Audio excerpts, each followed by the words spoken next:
What we know for sure about North Korea and Kim Jong Un. Samantha Vinograd is a CNN national security analyst. She is a senior advisor at the University of Delaware's Biden Institute, which is not affiliated with the Biden campaign. Vinograd served on President Barack Obama's National Security Council from 2009 to 2013 and at the Treasury Department under President George W. Bush. Follow her at Sam Vinograd.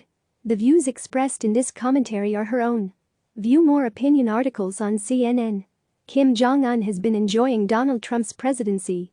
After Trump's threats of fire and fury turned to love letters and handshakes, the North Korean leader has largely gotten a free pass on a lot of destabilizing activities, including the short-range missile tests he ramped up in recent weeks. In fact, Kim stayed in President Trump's good graces for longer than many of Trump's hand-picked cabinet secretaries. Trump has touted his success with Kim as a foreign policy win, including from the White House podium at briefings on the coronavirus. Last Friday, Trump played down North Korea's recent illegal missile tests, lied about President Obama's track record on North Korea, selectively left out his own aggressive rhetoric toward Kim earlier in his presidency, and even said he received a nice note from Kim, a point that the North Koreans denied.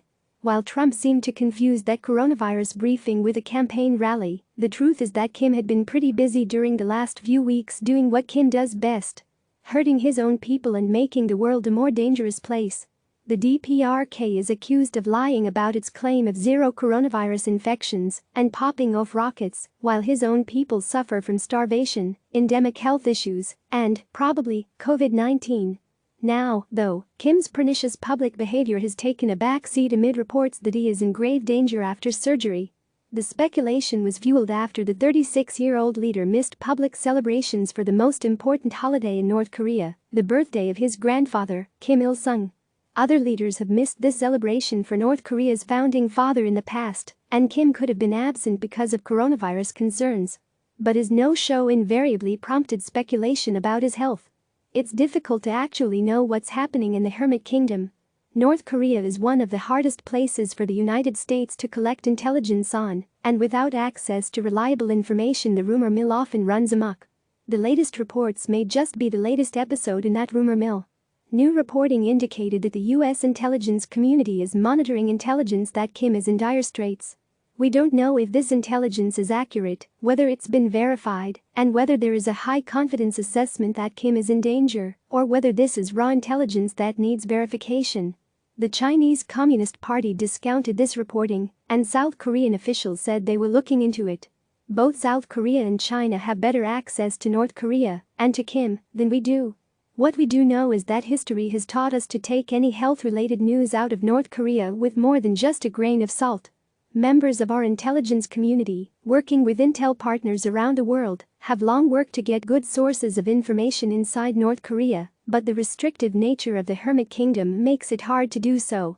North Korea has traditionally guarded any information about its leader's health, and it only slightly lifted the veil on Kim Jong Un's less-than-stellar health record by noting in 2014 that he was in an uncomfortable physical condition, but did not confirm rumors that he suffered from gout. Against this backdrop, a lot of raw intelligence about the health of Pyongyang's leaders has proved to be a dead end. Speculation about Kim's father, Kim Jong-il, ran rampant, as have rumors even about Kim Jong-un's own death. Kim's absence for the last 10 days could be for medical reasons. The last time he left the limelight in 2014, it was reportedly to have a cyst removed from his ankle, but the bottom line is that any reporting on Kim's status needs to be carefully vetted. As much as some may hope to see Kim transition out of power soon, President Trump probably isn't among them. They should consider what they wish for. Whenever Kim dies, and it's hard to imagine another scenario in which he'd relinquish control, a post-Kim Jong-un period may not augur anything good in terms of U.S. objectives on the Korean peninsula. We don't know who would succeed him. While his father reportedly named him as his successor in 2009, years before his death, the younger Kim has not done the same. He's been alleged to have ordered the assassinations of an uncle and a brother who could have been heirs apparent, and while he has allowed his sister to take on a larger role in the regime, it seems unlikely that she would take control, not least because she is female. Whatever happens to Kim, China and Russia will continue to be North Korea's biggest patrons and allied against the U.S. Kim's made inroads in his relationships with Washington, and Seoul's Moon Jae-in too.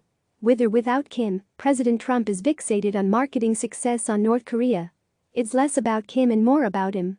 We shouldn't get ahead of our skis on this latest news about Kim's health. While intelligence analysts work to assess Kim's status, policymakers should take a breath and use this as a moment to review our failing policy on North Korea. North Korea's proliferation efforts have continued unabated, with fewer and fewer international costs. Rumors about the health of North Korean leaders became normalized a long time ago. What's new is the normalization of North Korea's destabilizing behavior. Click subscribe to receive the latest news.